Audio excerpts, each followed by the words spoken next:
नमस्कार, active news महक में आपका स्वागत है। मैं हूं आपके साथ आरोही। देखते हैं आज की नई ताजा खबरों में क्या है आपके लिए खास।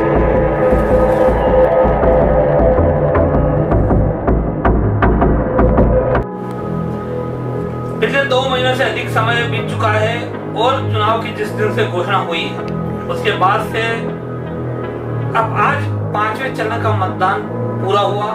5वें चरण अंतर्गत महाराष्ट्र की तमाम सीटें जहां मतदान की प्रक्रिया आज पूर्ण हो चुकी है। इसी कड़ी में पालघर जिले में भी आज ही मतदान हुआ और इस मतदान को लेकर काफी उत्साह था। पालघर में जो मुकाबला है वो हम सभी जानते हैं, त्रिकोणीय मुकाबला है जहां महाविकास आघाड़ी, महायुति और यहाँ की बहुजन विकास आघाड़ी, इन 3 पक्षों के बीच में ये मामला रहा है।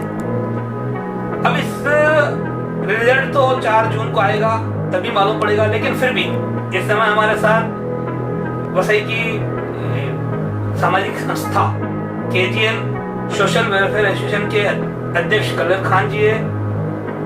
इनसे जानते हैं कि हालांकि ये बहुजन विकास आघाड़ी के सपोर्टर है और इनका क्या इस पर राय है, ये क्या कहना चाहिए।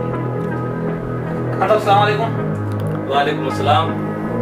आज आप सारा दिन हमने देखा है कि काफी उत्साह से आप लगे हुए थे, आपकी पूरी टीम, आपकी संस्था लगी हुई थी और कहीं ना कहीं आप बहुजन विकास आघाड़ी को सपोर्ट करते हो, लेकिन वस्तु स्थिति क्या आपको लगती है?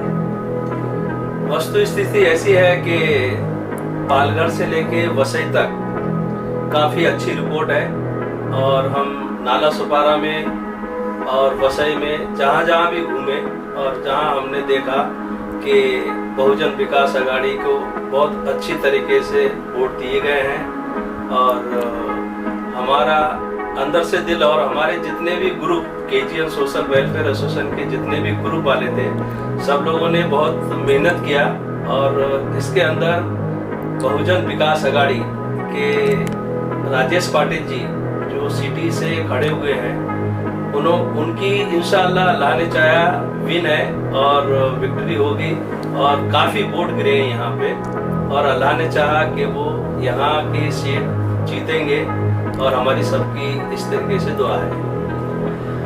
आप लोगों ने काफी मेहनत की, आपकी पसंद बहुजन विकास आघाड़ी के पीछे रहने का कोई खास कारण, कोई खास वजह? खास वजह ऐसी है कि देखो, मैंने इससे पहले भी एक इंटरव्यू में बोला था कि सबसे पहले पड़ोसी का साथ देना चाहिए। पड़ोसी का साथ इसलिए देना चाहिए कि सुख दुख में वही खड़ा होगा। अभी कोई भी अगर बाहर से खड़ा हो जाता है और अगर बाई चांस चुन के भी आता है तो हम किसके पास में जाएंगे।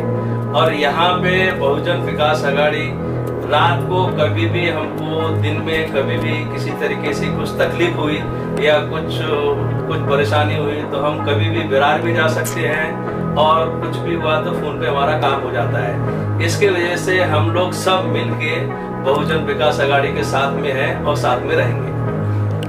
कुछ बूथ पे हम भी घूमे थे, हमने देखा था कि बहुजन विकास आघाड़ी के जो लगाए गए बूथ थे वहाँ पर काफी भीड़ दिखाई दे रही थी, लेकिन बाकी के बूथ जो थे खाली थे। तो आपका खास करके जो बूथ था वहाँ काफी सुबह से शाम तक चहल पहल थी।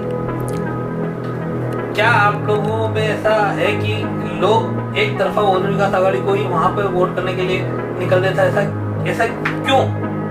बाकी की 2 पार्टी या और दूसरे लोग हैं, उनको लेकर क्या इस तरह का माहौल बना हुआ है कि क्यों वो लोग उनको पसंद नहीं करते? क्योंकि इसलिए करते हैं कि बहुजन विकास आघाड़ी आज जो वोट बहुजन विकास आघाड़ी को दे रहे हैं, विकास के ऊपर दे रहे हैं, जिसके कारण आप रोड का काम है या फिर लाइट का काम है या फिर पानी का काम है या फिर साफ सफाई का काम है, जो भी काम है वो बहुजन विकास आघाड़ी बहुत अच्छी तरीके से करती है।